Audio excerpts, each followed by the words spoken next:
Chapter 33. We devise a horribly fabulous plan. So much for strategy. We popped over the ridge and found ourselves at the edge of a wheat field, several acres across. The wheat grew taller than us, which would have made it perfect for sneaking through, except that the guys working on the field were taller still. 9 giants, all swinging scythes. The setup reminded me of a video game I'd played with TJ once, but I had no wish to try it with my actual body. Each thrall had an iron collar around its neck. Otherwise, they were nothing but loincloths and a whole lot of muscles. Their bronze skin, shaggy hair, and beards all dripped with perspiration. Despite their size and strength, they seemed to be having a hard time cutting the wheat. The stalks just bent against their scythe blades with a whisking sound like laughter, then sprang back up. Because of this, the thralls looked almost as miserable as they smelled, and they smelled like half-born Gunderson's sandals. Beyond the field loomed the wishbone-shaped waterfall. In the cliff face that jutted from the middle was a set of massive iron doors. Before you could say, "Darn it, Mallory," the nearest thrall, who had a mop of red hair even more impressive than Miss Keene's, sniffed the air, stood up straight, and turned to face us. "Ho-ho!" The other 8 stopped working and turned toward us as well, adding, "Ho-ho! Ho-ho! Ho-ho!" like a flock of strange birds. "What have we here?" asked the red-headed thrall. "What indeed?" asked another with an impressively tattooed face. "What indeed?" asked a third, maybe just in case we hadn't heard the tattooed guy. "Kill them?" Red polled his buddies. "Yes, probably kill them." Tattoo agreed. "Hold on," I yelled, before they could take a vote, which I had a feeling would be unanimous. "We are here for a very important reason, which does not entail our deaths," Sam added. "Good point, Sam," I nodded vigorously, and the thralls all nodded along, apparently impressed with my earnestness. "Tell them why we're here, Mac." Mallory gave me her standard "I'll kill you later with both knives" look. "Well, Beantown, we're here to help these fine gentlemen."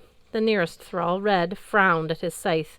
Its curved iron blade was almost as corroded as Jack had been when I first pulled him out of the Charles River. "Don't know how you could help," Red said, "unless you could harvest the field for us. Master only gives us these dull blades." The others murmured in agreement. "And the wheat stalks are as hard as flint," said Tattoo. "Harder," said another thrall. "And the wheat keeps growing back as soon as we cut it. We only take a break when the wheat is cut, and we can't ever finish." Red nodded. "It's almost like," his face darkened with effort, "like Master doesn't want us to ever take a break." The others nodded, pondering this theory. "Ah, yes, your master," Mallory said. "Who is your master again?" "Baugi," said the Red, "great Thane of the Stone Giants. He's off in the north getting ready for Doomsday." He said this as if Baugi was just gone to the store to get some milk.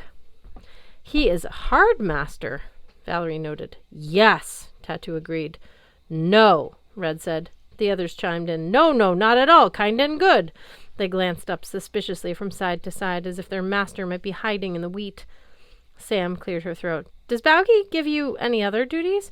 "Oh, yes," said the thrall in the back. "We guard the doors, so no one can take Sutug's mead or free Sutug's prisoner." "The prisoner?" I asked. "Sutug?" 9 thralls' heads nodded solemnly. They would have made an excellent kindergarten class if the teacher could have found a large enough coloring books and crayons. "Sutug is the master's brother," said Red.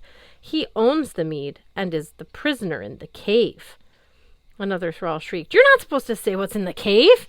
"Right!" Red turned even redder. "Sutug owns the mead and the prisoner who may or may not be in the cave."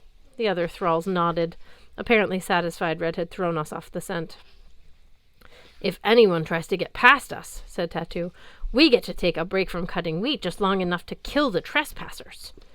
Red said, "if you're not here to cut the wheat, then when do we get to kill you? That would be helpful. We could use a good killing break." "Killing break?" asked a guy in the back. "Killing break," said another. The rest took up the call. 9 giants shouting killing break tended to make me a little jumpy. I thought about pulling out Jack and having him cut the wheat for the thralls, but that would still leave us facing 9 big dudes who were under orders to kill trespassers. Jack might be able to slay 9 giants before they slew us, but I still didn't like the idea of chopping down thralls when I could be chopping down their masters. "What if we freed you?" I asked. "Just for the sake of argument, would you turn on your master? Would you run away to your homeland?" The thralls got dreamy looks in their eyes. "We might do those things," Tattoo agreed. "And would you help us?" Sam asked, "or even just leave us alone?" "Oh, no," Red said. "No, first we would kill you. We love killing humans." The other 8 nodded enthusiastically. Mallory glared at me like, "I told you so." "Also, for the sake of argument, noble thralls, what if we fought you?" "Could we kill you?" Red laughed. "That is very funny. No, we are under strong magical spells. Baugi is a great sorcerer. We cannot be killed by anyone except each other." "And we like each other," said the other thrall. "Yes," said a third. The giants started to bring it in for a group hug, then seemed to remember they were holding scythes. "Well then," Mallory's eyes gleamed like she had a wonderful idea I was going to hate. "I know exactly how we can help you." She fished around her jacket pocket and brought out the whetstone. "Ta-da!" The thralls looked less than impressed. "It is a rock." "Oh no, my friend," Mallory said. "This whetstone can magically sharpen any blade and make your work much easier. May I show you?" She held out her empty hand. After a few minutes of deep thought, Red flinched. "Oh, you want my scythe?" "To sharpen it," Sam explained. "So I can work faster?" "Exactly." Red handed over his weapon. The scythe was huge, so it took all 3 of us to do the job. I held the handle.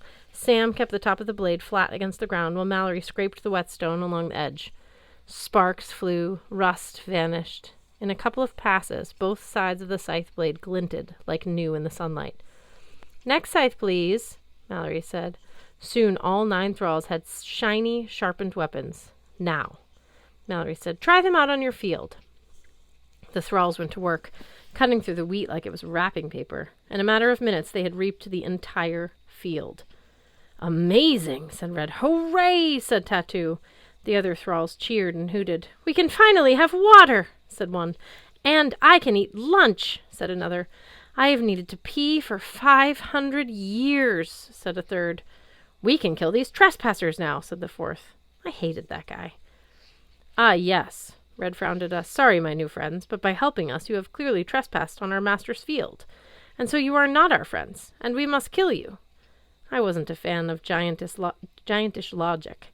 Then again, we'd just given 9 huge enemies sharper weapons to kill us with, so I wasn't in a position to criticize. "Hold on, boys," Mallory shouted. She waggled the whetstone between her fingertips.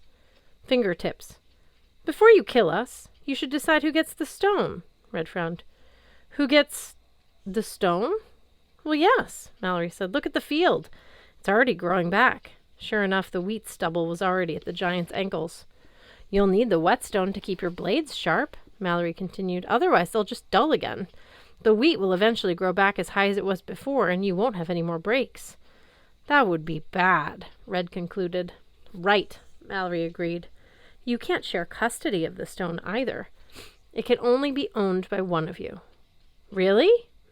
said Tattoo. "But why?" Mallory shrugged. "Those are the rules." Red nodded sagely.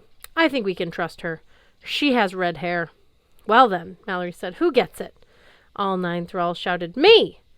"Tell you what," Mallory said, "how about a toss-up? Whoever catches it wins." "That sounds fair," Red agreed. I saw where this was going a little too late. Sam said uneasily, "Mallory?"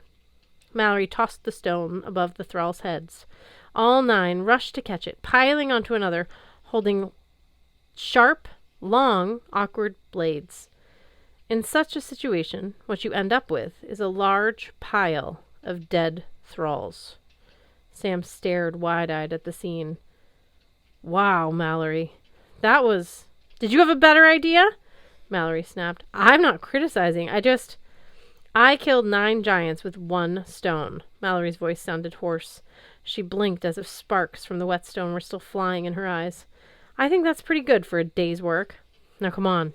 Let's open those doors.